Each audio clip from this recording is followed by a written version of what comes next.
Live. Okay, good afternoon and good morning for those who are joining us from the West Coast. And thank you for joining us. I am Tomiko Dagan, Senior Vice President of the Universal Peace Federation, USA, and coordinator for this IAPD, Interreligious Association for Peace and Development. This project, IAPD, is a project of the Universal Peace Federation, which is an NGO with the general consultative status with the Economic and Social Council of the United Nations. UPF believes in advocating for the objectives of the United Nations, such as Human Rights Day, which was celebrated for the first time on October 10th, today, 76 years ago in 1948. This program is one of the many programs that IAPD hosts, bringing together leading experts to examine the possibility of enhancing basic principles for empowering well-being of human life and building world peace. We have high hopes that this webinar series will be a great opportunity to acquire more knowledge about the issues and challenges and ultimately give us the courage and commitment to create a better world. I would now like to invite today's program moderator, Mr. Larry Moffett. He is the Secretary General of the UPF USA. Mr. Moffett, the floor is yours. Thank you very much, Mrs. Duggan. Thank you very much. Welcome, everybody. It's so good to be here and good to have you here. I was at an event on Saturday where we celebrated UN Human Rights Day that Tomiko Duggan organized. And every time we do this, we have the entire spectrum of humanity there. And it's really nice. It's people who are there, everybody feels so loved and embraced and embracing. And, you know, the UN should be as unified. I know they're working that way. They're working on it, but they certainly have their hearts are in the right place, and they're trying to commemorate this special day. And I'm glad we could be involved. We have some very special guests who themselves have represented the ideals of a unified world. So we're going to introduce them, and then we will have after everybody speaks, we will open it up for a little bit of discussion and Q&A, and I'm very happy to have this group here with us. I'm going to start with Ms. Kimberly Lowe, who is she's very politically active. She was involved in a Senate race. She ran for the Senate this last time and is very actively involved in the political sphere in trying to help mankind come together. She has gotten involved in the Korean community in America, and it's a cute story how she did, or actually a poignant story. And I hope she will maybe let us in on a little bit of that when she speaks. She's involved in religious freedom everywhere in the state of Virginia. Former director of legislation for the Global Family Alliance and former director of the Center for Court Reform and Justice, former Chasing Freedom Family Board chair, or rather on family board, and then chair of the Family Resource Foundation. You see, I need to put commas in between these, but she is extremely active. She walks her talk, and we're very happy to have you with us here. So, Kimberly Lowe, I would turn this over to you. Thank you so much for joining us today. Thank you all for everyone who's here, for all the work that you do. What a privilege for us to be here, to be able to sit around and discuss human rights when there are people suffering around the world. Sometimes you have to ask if it's the fight of good versus evil. What makes humanity do the horrors that we see happening all the time? Currently, as we sit here in the comfort of our office or home, There are people in prisons, people being tortured, people being raped, people being held against their will, people in the most horrific situations. And I hope that we can find some type of solutions. In diplomacy, I'm going to talk a little bit from the political side. In our foreign policy diplomacy, we have typically not included foreign rights. And you know what, human rights, I'm going to time myself because I think I have 5 to 7 minutes. So let me turn my timer on. You have a little longer. Yeah, Okay, we're just actually you making sure. have a little longer, so Thank you. I can talk way too much. all right. So in our foreign diplomacy of the United States, we have not included human rights typically when we deal with other countries. One time, Reagan early on did do something with human rights with Russia, which actually had a profound effect upon the country and helped the people substantially. And today, you see lots of organizations, but there's very little effect on human rights. I do think that religious groups have had a huge effect and have been able to go in and do more than governments have been able to do. You have the United Nations and even the World Court. And a lot is proposed and a lot is sent out, but it still has no effect. Our current Congress has made resolutions. For example, there was a resolution that had bipartisan support on Iran. Both Democrats and Republicans stood behind it with the current Iranian government and a lot of things that are occurring there. But yet again, there's no jurisdiction of any country really doing anything. And while the United States has sanctioned countries, it doesn't mean that it has a positive effect upon human rights. So what needs to happen is we need to be geopolitically stable around the world and monetarily stable. As countries become more stable and they become more monetarily stable, you're going to see an improvement in human rights. From what I'm seeing globally with the monetary system, you're going to see a more level playing field globally. I believe there's a lot of currencies that are about to revalue, so that way there's a level playing field with trade. I also believe that the United States is going to have a change in their monetary system where we're going to go to an asset-backed and commodity-backed system. We're going to move away from the fiat system. You're going to see prices lower, and you're going to see a more level playing field globally. And when countries are more stable monetarily, you're going to see less human suffering. I'm an out of the box thinker, so I come up with ideas that other people don't come up with. And I've been contacted by the country of Georgia for some period of time. Georgia is next to Russia.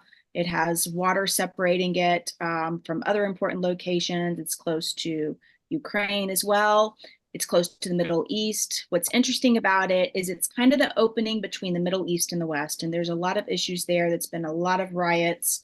But what has currently happened is that the country of Georgia wants to have talks again with the United States, and they want to have talks again with the European Union. That's all been shut down. They want to join the European Union. And basically, I had the European Parliament reach out to me last week, members of the European Parliament in Brussels, who stated that they would like for me to become the United States Special Envoy to the European Union. An envoy is different than an ambassador. An ambassador is someone who's higher up, closer to the president. An envoy is kind of a lower status, but you can do more multilateral complex issues and it's more open. So what I would be doing is I would be able to communicate with members of parliament on behalf of the United States. Members of parliament stated that during the last administration, the Trump administration, they didn't feel like there was enough communication with them. They would like that communication line to be open. It would also allow me to help countries that are outlying the European Union to join the European Union. So there's a little bit more global solidarity and stability, geopolitical stability. It would allow me to reopen those talks with the US, reopen the talks with the EU, help countries like Armenia and Georgia enter the European Union. So currently that is with prime ministers being pushed right now. I know that the ambassador who was able to disarm Gaddafi sent it to the State Department transition team. It's in front of Trump's transition team currently. Bolsonaro in Brazil has it. The Prime Minister of Hungary has it. It's kind of all over the place right now. So we're pushing that because there's a lot I could do in that situation. I mean, it would help, for example, Iraq right now is making incredible strides with their economy, huge financial changes, huge cultural changes. They plan on opening up transportation between them and other parts of Europe that's going to open things up. Again, you've got Iraq, today's their victory day, and they're talking about, stomping out terrorism. This is a great thing. It would allow me to also work with the individuals out of Iraq that want to do stuff with communication with the European Union. Also, I wanted to mention this too. Even in countries in Europe like Germany, you have American citizens who are being held against their will for political reasons. There's a boy named Sasha Ulbrich. His mother reached out to me some time ago. She was able to free someone else's son for political reasons in the country of Germany, which, you think, okay, Germany, it's the Western world, it's industrialized, but there's a lot of rights that are being trampled on there.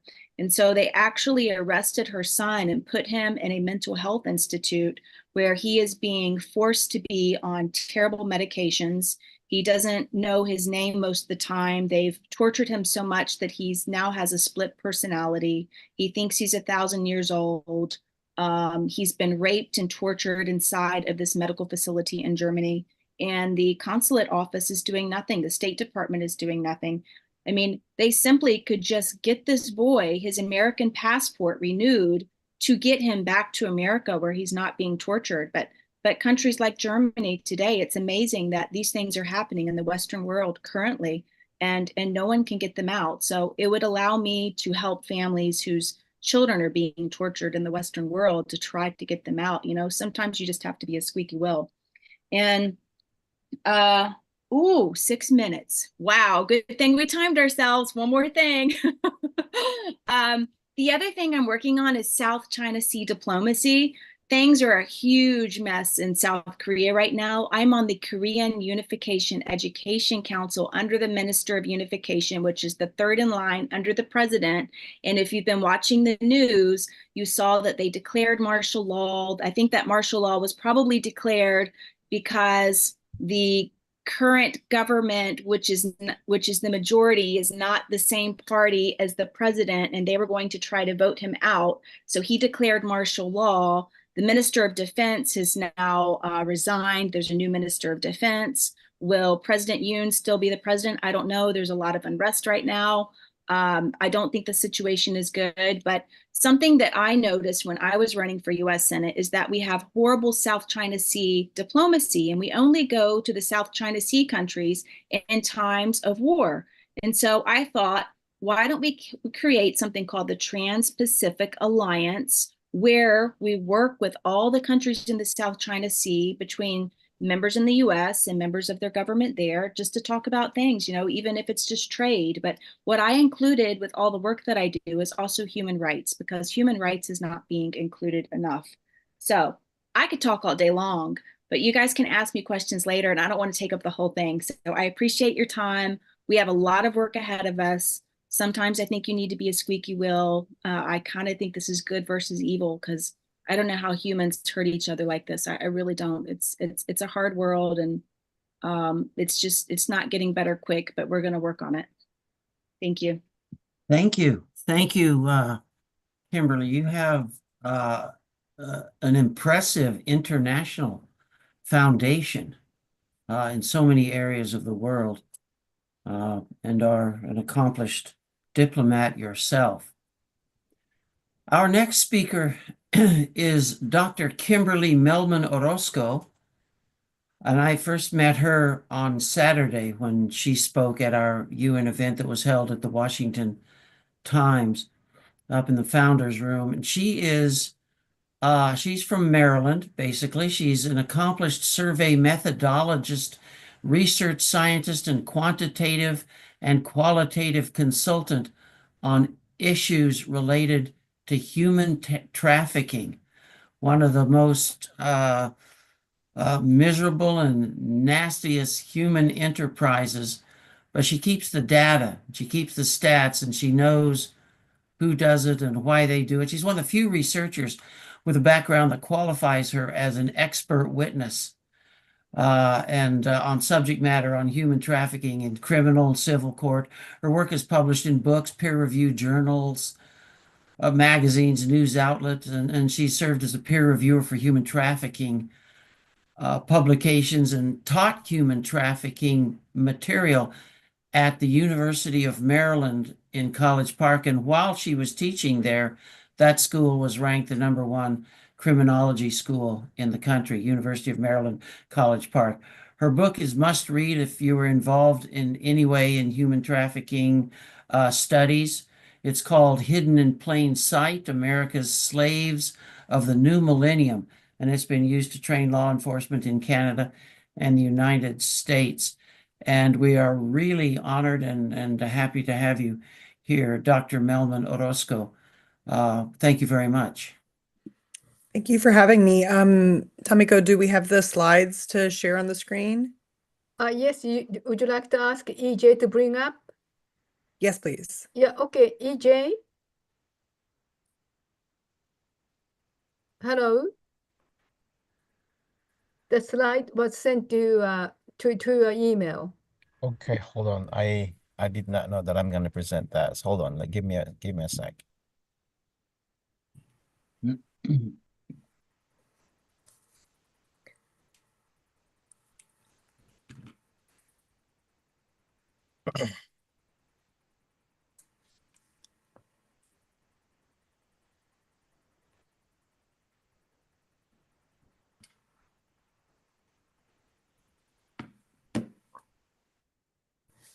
While we're waiting for the slides while to come preparing, up. you probably can start.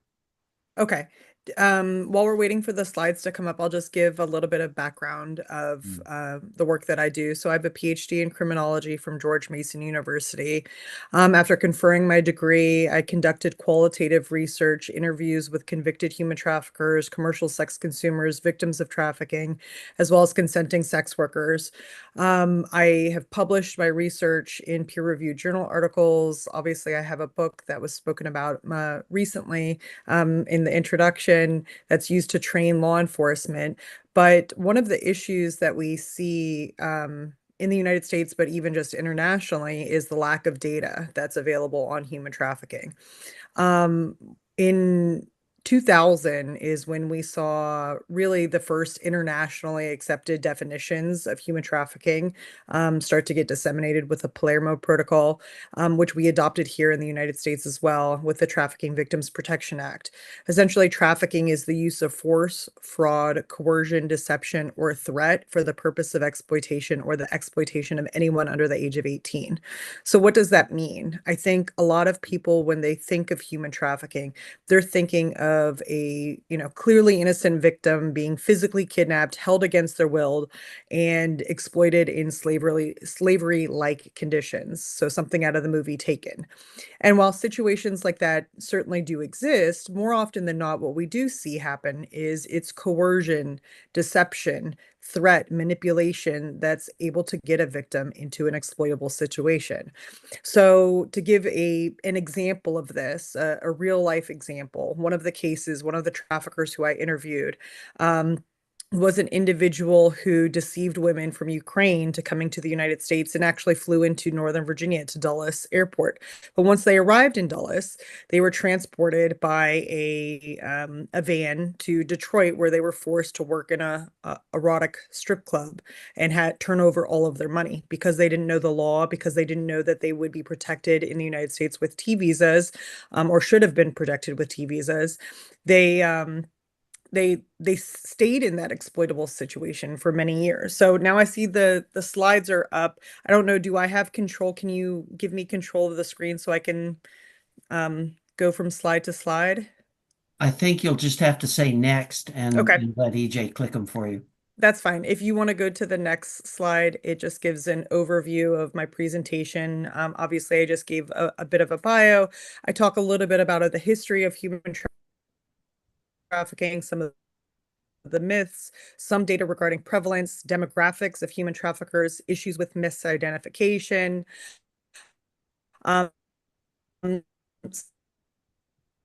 complexities with COVID in the United States, but also internationally, some opportunities with technology, some challenges that we're facing, and I discuss some service providers, solutions, and conclusions and next steps.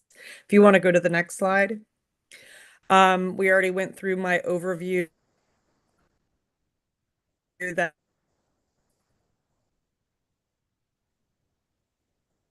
that's the cover of my book that's used to train law get picked up and will expose even more of the realities of human trafficking. So this slide is essentially just, giving you a broad Your sound is cutting out a typologies. So little when we bit. think of major subtypes, Okay. so you have sex trafficking, but oh, sorry about that. Can you hear me better? Yes, now we Okay. can. Okay. So there's two major subtypes of human trafficking. You have sex trafficking and you have labor trafficking. But even within those two umbrella categories, there are even further subtypes. So you can have gang-controlled sex trafficking, you could have child sex trafficking, adult sex trafficking. There's trafficking that could be domestic or within a country. It looks like my bandwidth looks low. Can you hear me okay still? Yes, we can. Okay. So there are different subtypes, and depending on the area, so I have a map of the United States. In the United States, we see trafficking enterprises move up and down the I-95 corridor, as well as on the West Coast. You do see some movement between California and New York. Internationally, depending on the country that you live in, you could be a source country or a destination country for trafficking. You might see more prevalence of various forms of labor trafficking. So, for example, in India, you might see trafficking in the textile factories or industry. In the Ivory Coast, you might see trafficking within the farms that harvest cocoa beans and the chocolate manufacturer industry. So depending on your country, you will have different types of trafficking that are more prevalent, and you will have different, whether you're a source country or destination country. In Europe, we see movement of people from Eastern Europe, European countries, and just really across various borders, depending on what's going on. I know that we have seen some movement from countries that do not allow for clubs like the FKK clubs in Germany, where there is more sexual promiscuity allowed. We see women brought in from other countries that can be exploited in the commercial sex industry there. If you go to the next slide. So in the United States and even just internationally, we really conceptualize the history of human trafficking of before the year 2000 versus after the year 2000. Because as I mentioned, in 2000, we had the Palermo Protocol, which was the UN definition of trafficking. Here in the United States, we had the Trafficking Victims Protection Act. And that really changed the way in which we conceptualized human trafficking. In the United States, one of the cases, the legal cases that catalyzed our definition of human trafficking was the case of US v. Kosminski, which was in 1988, which involved two mentally handicapped men who were brought to a farm. They were exploited in slavery-like conditions. They weren't physically forced, but they were mentally manipulated, coerced, threatened, deceived, and it was really a forced labor, slavery-like situation. But because they weren't physically forced, there was essentially a legal loophole in our slavery laws. When we think of slavery, at least here in the United States, we think of sort of the more antiquated, archaic forms of chattel slavery. But in modern slavery, it's more mental manipulation, coercion, and deception. And this is what makes it so dangerous and so clandestine. It is difficult to identify because victims are often coerced and deceived into exploitable situations. So if you go to the next slide, I have two timelines really of what happened before the year 2000 versus after the year 2000. So this is the pre-TVPA timeline, or what happened before the Trafficking Victims Protection Act. And one of the first internationally viral stories that we saw about human trafficking in the world was the Maiden Tribute of Modern Babylon, which was published in 1885 in London. This was a four-part expose that looked into the commercial sex industry Street in London, and it tells the story about a 13-year-old girl who was physically kidnapped and had her virginity sold for £5. The problem with that story, though, is it was completely made up by the author.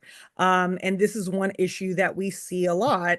So it was later found that the author, who was a very famous, prominent editor at the time, W.T. Steed, just completely made up the story. And he did it because he did want to expose this reality. But we do see issues of what I call secondary exploitation, what's known within the field as secondary exploitation, where people are making claims of trafficking when technically that's not exactly what it is. So they're using false claims of trafficking as a means to an end, essentially.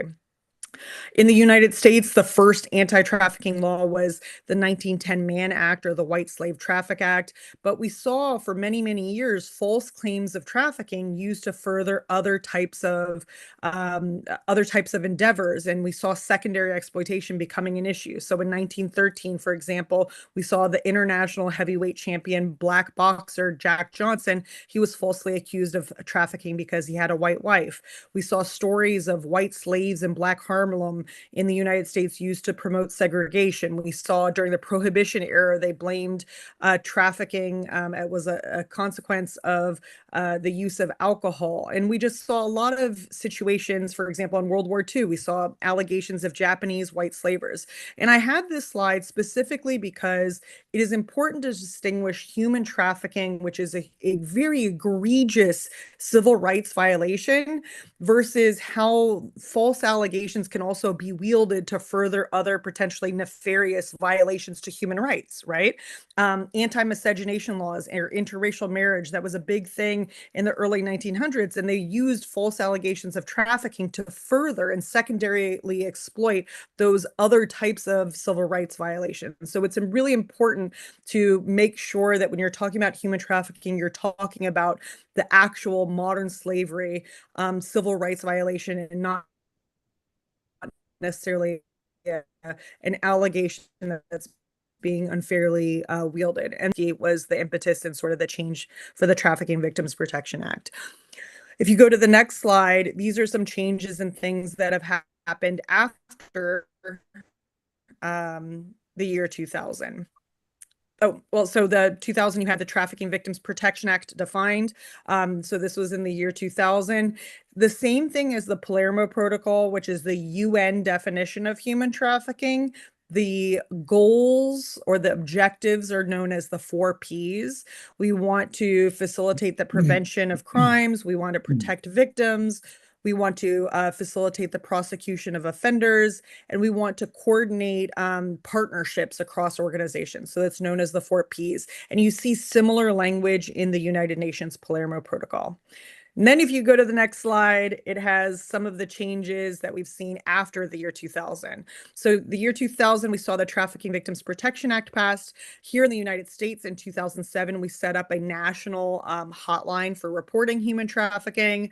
In 2008, we added civil liability so that you can file lawsuits related to human trafficking. In 2011, I spoke about this on Saturday. There was a really interested, if you're looking at anti-trafficking interventions in 2011, there was a systematic review and an attempt to do a meta-analysis of anti-trafficking research internationally. And they conducted this search in multiple languages. And essentially in 2011, they found that none of our interventions worked.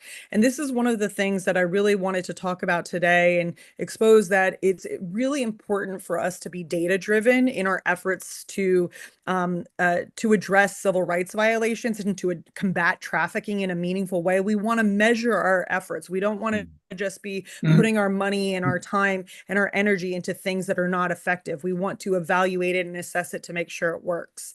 In 2013, here in the United States, we had the FBI's Uniform Crime Report just began collecting data on human trafficking.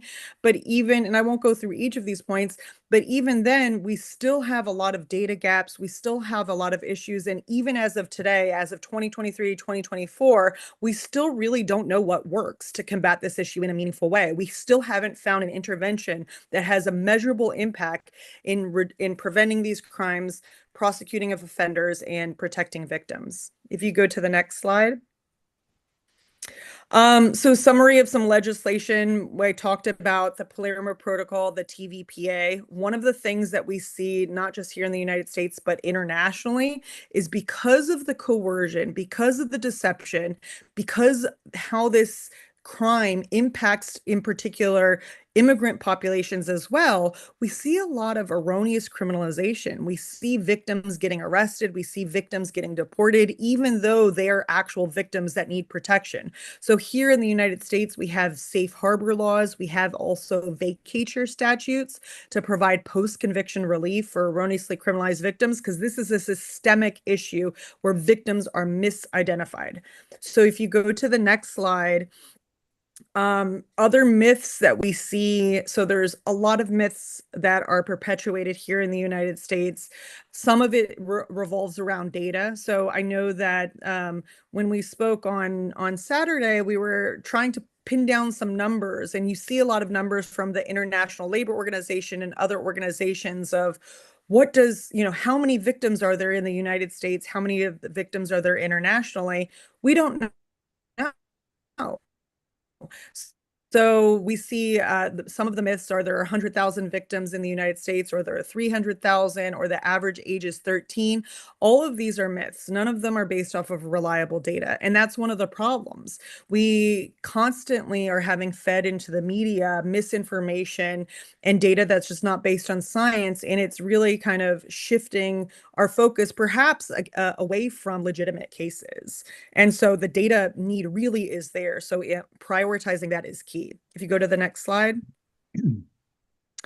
And so as I had mentioned, prevalence, if someone were to ask me how many victims there are here in the United States or internationally, we just don't know. We don't have that data from the FBI's Uniform Crime Report here in the US. We don't have it from the National Crime Victimization Survey. These are one of the largest data collections in the United States. There are no reliable data for us to give a statistic that would be valid. And that also is true internationally, perhaps even more so. If you go to the next slide. So demographics of victims, I talked about this on Saturday as well. So one of the ways in which victims tend to be targeted, and this is something that you should educate your communities, faith-based organizations, nonprofits, teachers, educators. The way I think one of the ways in which we try to educate children in particular is using the story or the fable of the big bad wolf, right? So you had Little Red Riding Hood and she encounters a big bad wolf that's dressed as grandma. That's really how traffickers operate. They pretend to be a good person. They pretend to be someone who's helping you. They pretend to be someone who is going to give you what you need or perhaps fill a void in your life. And so on Saturday, I was talking about Maslow's hierarchy of needs, which is on the screen here. Essentially, there's this theory that all human motivation is driven by meeting these needs. And as soon as you meet one of the lower levels, you go on to the next. So once you meet your basic physiological needs, you try to meet your need for safety versus love and belonging, then self-esteem, then self-actualization. And what a trafficker will do oftentimes to get somebody in an exploitable situation, they'll make the false promise to fulfill one of those voids. So for example, in war-torn nations or in nations that aren't particularly affluent, they will make the false promise to meet your basic physiological needs. If they're trying to traffic someone who is more affluent and is more secure in their community, they might make a false promise to fulfill their need for self-actualization or build up their self-esteem, or falsely promise to provide love and belonging. We see a lot of women, in particular for sex trafficking, manipulated into exploitable situations through people who pretend to be boyfriends or significant others. And it's really important to understand the difference. And we talked about this a little bit on Saturday, but I know that these organizations that are attending these events, they're talking about familial love and what true love and camaraderie looks like. But it's important to understand that there are nefarious individuals that will pretend to provide love. And it's important to be able to distinguish between the two, what false love, what false admiration, what essentially a false prophet looks like, or someone who's pretending to be someone they're not. If you go to the next slide. Demographics of human traffickers. We talked about victims and how they're able to target their victims and make false promise to fulfill these voids. But I have two quotes up here. One I think is from a well-known author, and one is from a convicted human trafficker. So one says, "Cunning is the art of concealing our own defects and discovering other people's weaknesses." And the other quote is, "A cunning individual is very capable of making another person believe that he or she is in control, concealing their intentions until they lead that person to the edge of a cliff." If we were in a classroom together, I would ask a raise of hands, how many of you think the quote on the left is from the convicted human trafficker? And then I'd ask how many of you think the one on the right is from a convicted human trafficker? It's actually the quote on the right is from the convicted human trafficker. And sorry, if you go back to that slide that we were just at, that article, that's a screenshot of my peer-reviewed journal article. I interviewed convicted human traffickers. I conducted numerous interviews over the course of a year to really understand how they think and what their mindset is. And one of the things I talked about with Tomiko over dinner on Saturday was what I learned was just so scary of how they can be a chameleon and conceal their intentions to people that they're looking to exploit. So, for example, one convicted human trafficker who I interviewed who was serving life in prison, he told me essentially when he's looking at his victims, he's like, "She needs me. She looks at me as the father that she never had, the big brother that she misses, or the boyfriend from back in the day." He said, "I am to her what Christ is to a Christian, the love that pumps in her heart and keeps her legs moving." That is so perverse and so sick of him to think that way of how a victim is looking at her trafficker. But that is the way that they coerce, deceive, manipulate these women into believing that essentially they are what Christ is to a Christian. And that is just it's a scary prospect, but it's something that every community member, every organization needs to understand, that that's how these criminals operate. They're not physically kidnapping them typically. I mean, that happens as well, but most of the time it's coercion, deception, and threat. If you go to the next slide.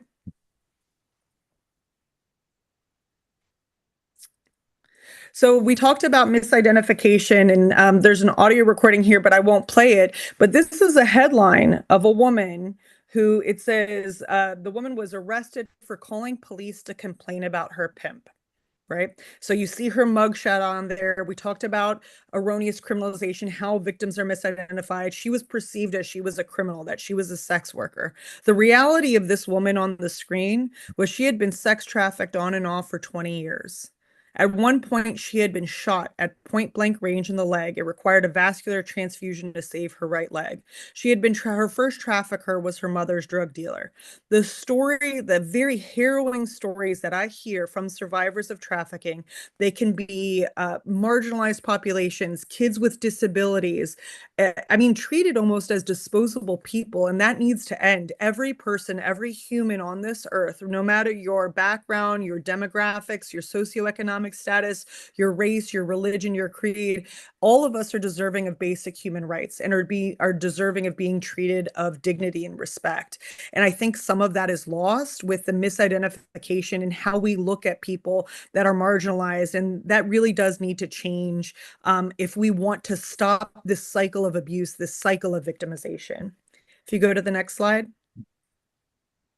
So COVID-19, I think that it's important to understand that prior to the pandemic, there were already marginalized groups. There were already there were already people who were being exploited. There were already people who were struggling. But I think that in particular, what I saw here in the United States, we saw an increase in the number of people that are marginalized. We saw more traffickers come out and try to recruit and try to take advantage of people who were struggling during this time. And so I think it's very important, God forbid there is another pandemic, to understand how these stressors can manifest and how it can increase the possibility of more people that could be exploitable, but also how traffickers, how nefarious organizations attempt to take advantage of tragedies. I mean, we even see that in war-torn nations and in areas experiencing conflict. I mean, it really is important to be educated on how these criminal organizations operate and how they take advantage of not just other forms of conflict, but also of the pandemic. If you go to the next slide. So human trafficking interventions, I want to say I don't want to be, just focus on the negativity of there isn't anything that we've identified that works. But one of the problems is that there's no real set of indicia. I mean, you can have victims depending on where you are in the world. They can be across industries, they can be across demographics, and depending on the situation and the location, it doesn't, there are not a set of red flags that we've been able to identify. And so you have, the UN Office of Drugs and Crime, you have UN International Labor Organization, you have a number of companies and organizations in the United States as well that have come up with these purported red flags or indicia, but none of them have been tested for sensitivity, none of them, or specificity. We don't know the rates of false positives, false negatives, and really a lot of them aren't found to be particularly reliable in practice. So for example, the DHS Blue campaign, one of the red flags that they identified was purportedly that they were, for example, for the airline industry, they were saying that it could be a red flag if a child doesn't look like it belongs to the mother.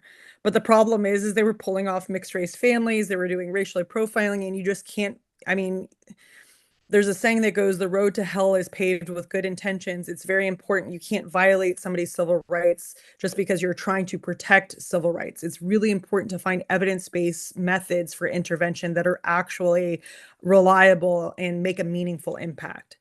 If you go to the next slide.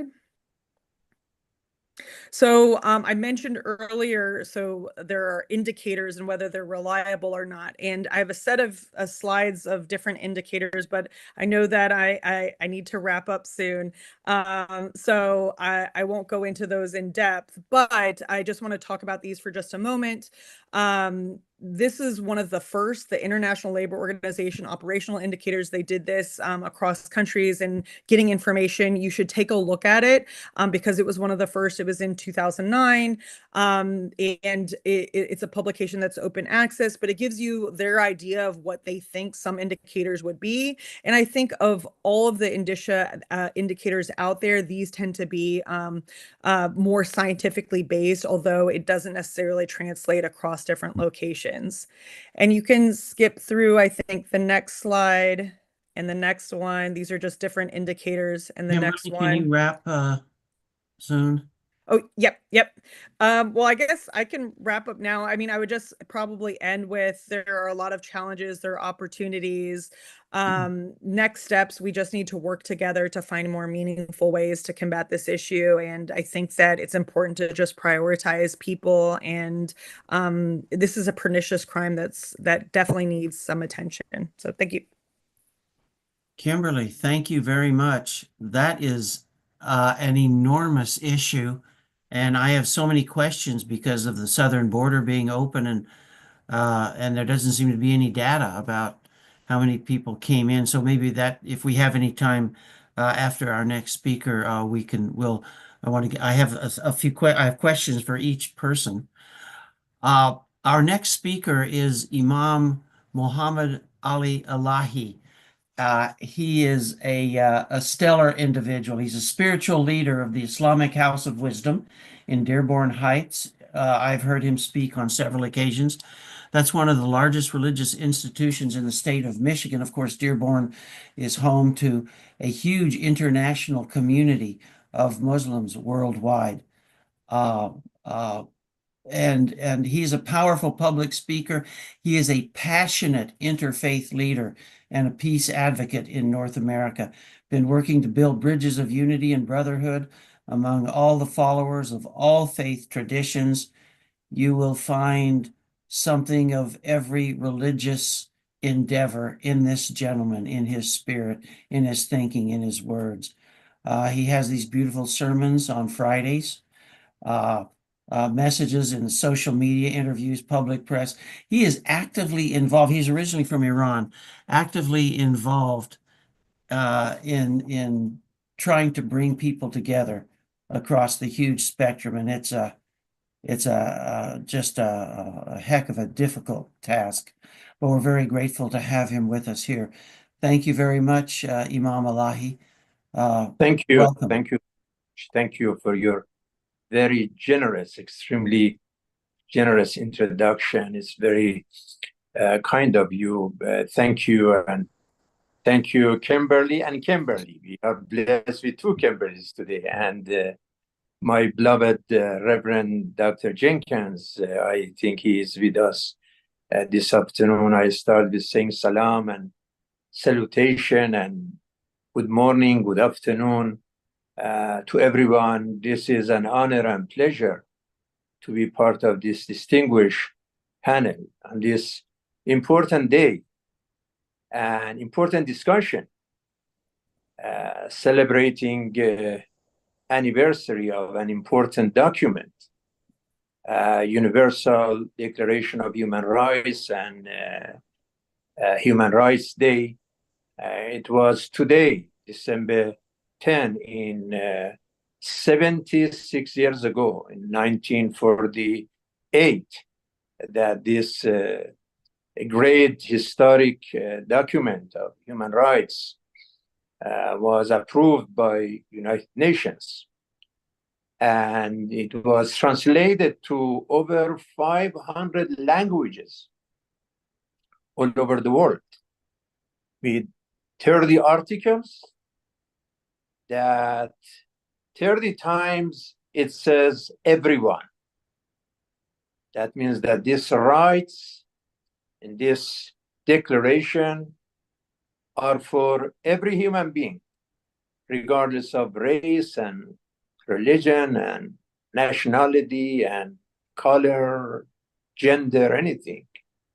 The right of life and liberty, dignity, security, fairness, the right of protection, property, privacy, the right of expression, assembly, right of democracy, election, marriage, family, employment, vacation, rights of housing, health, food, clothing, education.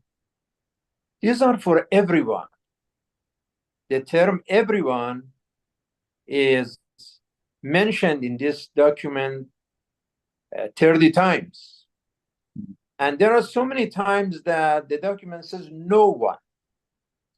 Discrimination to no one, being based on race, religion, language, nationality, gender. No one should go through discrimination. No one should go through slavery, torture, arbitrary arrest, exile, punishment. No one deserves this. It's a perfect document. Even in 10 amendments, there are refers that human rights, don't kill, don't steal, don't starve, don't insult people. There's 10 amendments. Then Universal Declaration of Human Rights. And even Islamically speaking, in Islamic traditions, the rights of life and property and intellect and integrity. These are 4 fundamental Islamic rights for everyone. Go to United States Constitution, especially the first 10 amendments, and especially the first one of those 10 amendments, talking about those fundamental 5 freedom features, whether it's speech or religion or assembly, expression, press, petition. These are all talking about human rights. There is a verse in the Quran that is shared in the Bible, Old Testament as well, that to take one life, one innocent life, it is to take the life of the entire humanity. One innocent person means the entire people of this planet, the entire population. That's how important life is. The Quran says that we created you out of different colors and nationalities and tribes. This diversity was for one reason, لِتَعَارَفُوا. You know each other, you recognize, you respect, you protect the dignity of each other. There is a statement from Imam Ali, a successor of the Holy Prophet, peace be upon him, Prophet of Islam, who said, "An-nasu sanfan," people are divided to two types. People are divided to two kinds of people. إما أخ لك في الدين أو نذير لك في الخلق. There are two types. Either they are your fellow faith, you follow the same faith, or fellow humans, you share the same humanity. That's how important human rights in our faith, in international law, and also in US Constitution. So that is why today is extremely important. And to remember that this document was discussed and approved 3 years after the Second World War. We know that 20th century was one of the worst centuries in human history, that over 100 million people were killed during those two big wars. And that was almost 8 months after what happened in Palestine, in Nakba for Palestinians on May 15 of 1948. So when Kimberly mentioned Iran, and of course, Iran is not perfect, or Iranian system is not perfect, and we cannot find any perfect politics or perfect systems in the world today. There is no perfection, unfortunately. But, when we talk about human rights, at this moment, the things that should come to our mind first, that would be this genocide that's going on in Gaza for the last 14 months. We are talking about over 200,000 people who were killed or wounded, majority women and children. That means that every day in the last 14 months, between 600 to 700 people were killed or wounded in a single day. Now we just heard the Amnesty International last week, reported that this is obviously a genocide. It says, wake up world and stop it now. And then Pope said it before, as a matter of fact, before Amnesty International, Pope said that let's start an investigation on this. And not only that, to our surprise, last week, the former war minister of Israel, Moshe Yaalon, who was in Israeli army for the last 3 decades. This man worked in Israeli army for 30 years. And he said, what is going on in Gaza is ethnic cleansing. That is genocide. So really, when we talk about human rights, and to just think about the size of this crisis and size of this tragedy and human catastrophe, just to imagine that 10% of population of Gaza were killed or wounded. If you compare it to population of United States, which is 330 million people, That is 33 million Americans.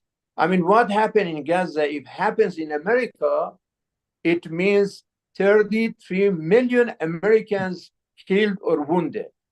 That is how tragic this situation is. And unfortunately, it still continues, bombardment. Amnesty International said this is intentional destruction of not only the building, but human lives with the starvation and lack of food and lack of medicine and lack of any kind of service. This is tragic. I'm glad that there are so many people from Jewish background who were one of the first one to protest and to say, not in our name, as we did as Muslim community when ISIS started decades ago, though unfortunately now some of those ISIS changed their name and now they try to say that we are moderate. I hope they repented. I hope that honestly, they change, but it's very, very hard to imagine that those people. So we said that at that time, not in our name. And it's good that many Jews said not in our name, because then Netanyahu was rewarded for violation of human rights in Gaza, in West Bank, and it started in Lebanon. We have had over 20,000 Lebanese, majority women and children again, that they were killed during these bombardments from Bent Jubail to Baalbek to Beirut to every residential areas.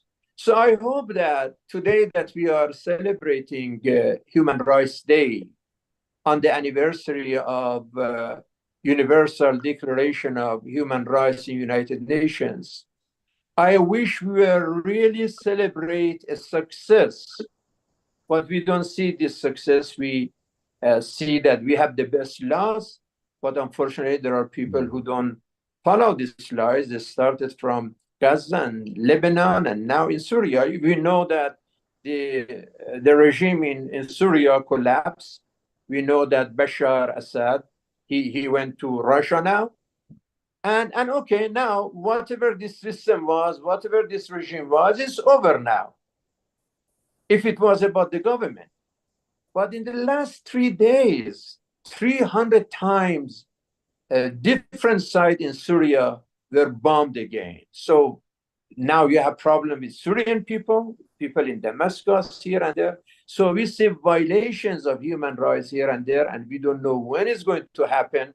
If United Nations says stop it, if the Pope is stop it, if we all people who care for human rights, human integrity, human dignity, human respect, we all are demonstrating for the last 14 months that please stop this genocide, and they don't listen to anyone, then really we have a huge problem.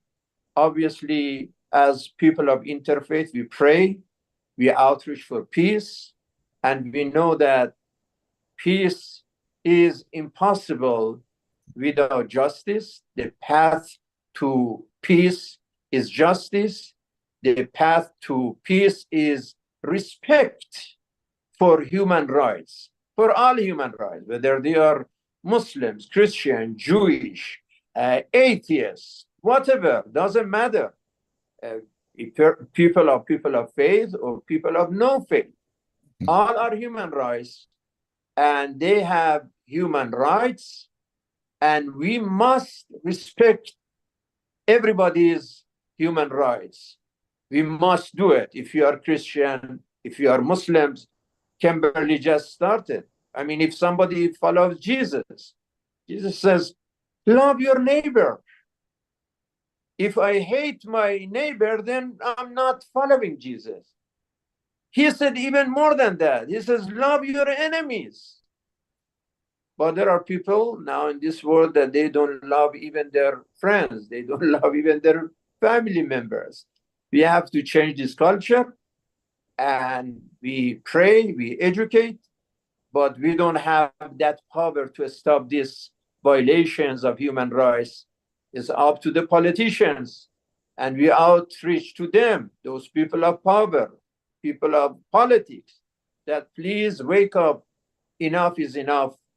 Stop all these genocides and mobilize and organize the international community to respect the rights of people to live with dignity, with safety, with security, with peace, with prosperity. Inshallah, God willing. Thank you. Thank you, Imam. Merci. Imam Mohammed Wallahi. Ali Elahi, thank you very much. We appreciate your message. This has been a very diverse panel, and we have come to the end of our hour, but we are really honored that we have Dr. Michael Jenkins with us here. He's traveling, but he did take some time between his meetings to greet us. He is the president of Universal Peace Federation and the founder of so many of these webinars and discussions that we have. So, Dr. Jenkins, I will introduce you. Welcome. Thank you very much. Wow. Thank you, Larry. And I really, really sincerely want to thank Vice President Tomiko Duggan for this excellent program. This is the best one I've experienced on the UPF and International Association for Peace and Development on human rights. I'm very grateful, Ms. Kimberly Lowe, your outstanding leadership and being considered as an envoy, and I know you will be Congresswoman soon, but thank you for your support for religious freedom and all you're doing. And Dr. Kimberly Melman Orozco, that was the most detailed and very excellent presentation that I've seen yet. It's very, very helpful. We'd like to do more together with both of you, but especially, you know, you're identifying this horrific sickness that mankind has, and particularly the men. It's unthinkable that billions of dollars are spent from American citizens.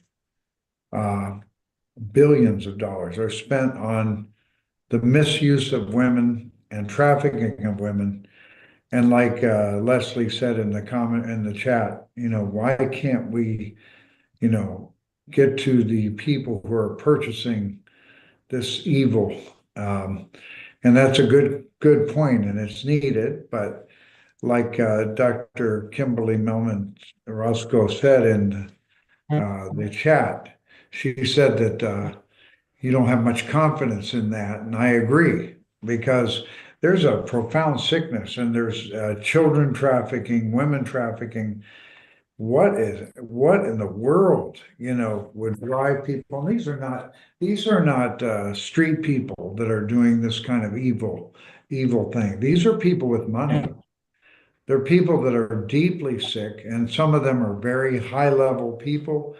And our Washington Times president, Chris Dolan, shared that you're not going to see it stop so easily because it's entangled into the highest levels of society. It's entangled into the leadership of society. I hate to say that. I'm a patriotic American. I love Democrats and Republicans, and I love our interfaith communities. But I also believe, you know, this is a great country, but I've come to understand and learn that the problem of sin and corruption, and especially when it becomes like such a vile, evil destruction of children and families and people, and especially women and children. Yet these people are not challenging it. I think America, like we're going to close the borders, we should really, really shut down this evil. We should shut it down. But why doesn't it shut down? Because there's many people in very significant roles that don't want to shut it down. They're part of it. We saw that with the Jeffrey Epstein case going on. You know, this is really, really the sad situation, especially in the developed country. more than the many of the countries of the world. So thank you for this program. My dear teacher and leader, Imam Muhammad Ali, I am really, Dr. Elahi is my close personal friend. I would consider him in the area of my best friend. We've done so many programs internationally together. We've been in interfaith dialogue with Shiite and Sunni and Christians and Catholics and Jewish leaders. We met in Lebanon, and he came for us to all over the world to the programs. He spoke before 20,000 people in Korea, offering the interfaith prayer there and his wisdom. He's from Iran. He's taught me a lot about Iran. So we want to see Iran thrive and prosper. We want to see changes going on in the world, and we can't let it go. We have to be very active. We have to be proactive with our congressmen, our senators, with America. And I do think that the tragedy in Gaza is not going to, it's tragic. It's tragic on both sides, but it must end. It must end immediately. And that's what President Trump is calling for, an immediate end to the violence and the hostages release and end the violence right now. He wants that done before the inauguration. I've gone to the Middle East, and Mama Lahi and I were there very many times, and I saw the hope I see still in all this is that there are God's people. God's people are everywhere in every single community and every single family that's even entangled into the evil. There's still God's people that are in the grandmothers and the other people. And we have to call upon them. We have to urgently reach them and bring them together. We have to bring together all the religious leaders who are really godly. We can't bring together the religious leaders that are ungodly. They're not going to join us. They're not going to come together. But we have a tendency to find these programs we're identifying some of the great leaders in history, and God will prevail. But it takes our responsibility. He will not prevail if we do nothing. So Kimberly Lowe and Kimberly Melman Orozco, you're doing a lot. And I'm really looking forward to working with you more and even learning about the legislation and from the act of Congress, how much that caused change, and yet so much more needs to be done. But assalamu alaikum, Imam Ilahi, my dear. Alaikum salam. Reverend Jenkins, you made me crying. Honestly, I mean, reminded me the Korean gathering of 20,000 interfaith people and Yes, decades yes, we can never service, forget. sacrifice. You and Dr. Thomas Walsh, Yes. just We you, were honored. He you brought know, us to the banquet. He brought us to the banquet in Dearborn yes, with yes, about 1,000 people. Every mayor, the governor, every political leader, every religious leader was there. And he yes. honored Dr. Walsh and I for the program. I'll Yes. never forget that. But he is so deeply engaged in every religious community in Dearborn and nationally. And other things he does, Imam Huskik is his close friend and came to us through Imam Alahi, another great Muslim leader. But Imam Alahi writes regular columns in Dearborn, I mean the Detroit News, regular, very impactful columns. We have to love Iran. We have to love Gaza. We have to love Jewish people. We have to love the Palestinians. We have to love everybody. That's the only way. And we can't, that love doesn't mean let them do the things that are And wrong. Dr. Jenkins, I hope that we see the freedom of, as mentioned, hostages of both sides, because the Jewish Yeah, that's right. 2 million Palestinians, they are hostages too in Gaza. I mean, we are talking 2 million hostages in Gaza as well. And God bless you for giving us good news and news of hope all the time.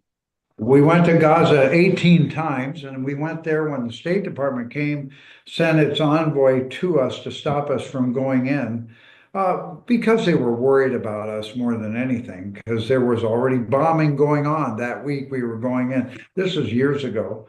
But all the religious leaders, Muslims, Christians, and many diverse, the Jewish leaders could not go in. Israel would not allow that. But our interfaith body was allowed to go in because the Druze leaders and Miri Kamar, one of our ambassadors for peace, had power with the Knesset, and they knew us. The Druze are the ones that really control the borders of Israel because their religion demands that they support the nation they're in, and they're very well respected by the Israelis, and they're Arab Israeli citizens, and they're outstanding. But they let us go in. Imam Allah, he remembers that.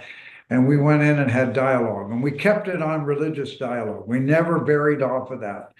We didn't allow ourselves to be trapped by political engagement because that's not the role of religious leaders. We have to speak truth to power, but also with love and action. So, Kimberly Melman, I really look forward to working with you. God bless you. And Kimberly Lowe, we're already working together. Imam Allahi, you are my model of You are my Islamic beloved leadership. brother. You are my beloved His brother. wife is such a beautiful American lady who's a great Muslim, and they have beautiful children. And he's a great American, by the way, too. But I don't know if you knew, he came in the late 1983, not late, early 1980s to America to come to the God Conference that Father Moon and Mother Moon was organized. 1990 in San Francisco, Assembly Yeah, of in World San Religions. Francisco. Yeah. And that Proud of experience you, for Imam him Elahi. You're from my Yes. country. I love Yes. you what you said as today. an Yeah. Really Islamic brought tears to scholar my and eyes. as a great Islamic leader, he knows all the mullahs, he knows all the ayatollahs. He's personally connected with all of them. He went to school with all of them. But when he came in 1980 with Father Moon's conference, he saw the interfaith, and you know what? Allah opened the door for him to come to America. Yes. He decided from that conference to come to America and Yeah. live in America. And he's The been such a journey of great friend. I started coming to the US with the journey of interfaith in San Francisco, the Reverend Yeah. Assembly of World Religion. And by the way, I was with you in Lebanon, not in Gaza. In Gaza, I was not with you. No, we didn't go. You didn't come with us to Gaza. We were in Lebanon. Right, That's in right. Lebanon. Yeah. Thank you very much, Thank you. everybody. Thank you, God bless Tomiko and Larry right. Moffat, our Thank secretary. you. Thank you, Imam. We are Thank so you. proud of Thank you you. very God much. bless Thank you, you. Dr. God Jenkins. spoke Thank through you to you. all of our God bless you. speakers. Mrs. Thank Duggan, you. thank you for Thank pulling you. all this together. Thank you. God bless you. Thank you. God bless. Such a Thank you. Love you, Bye-bye. Dr. Jenkins. Thank and all. you. God bless you all. Love you, Kimberly. Two presentation. Kimberlys. Thank Happy you so December much. Thank you. holidays to all. I can Love hope it. we Thank can you. get Dr. Melman Orozco's PowerPoint. I hope we can share that with you. Man, I learned so much. I learned more in one session today than I've had all these times.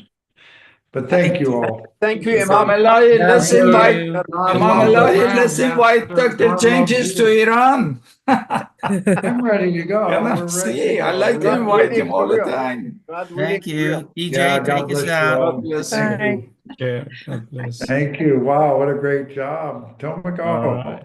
Thank you. again. Thank you, Dr. Jenkins. You are man of God. Everybody.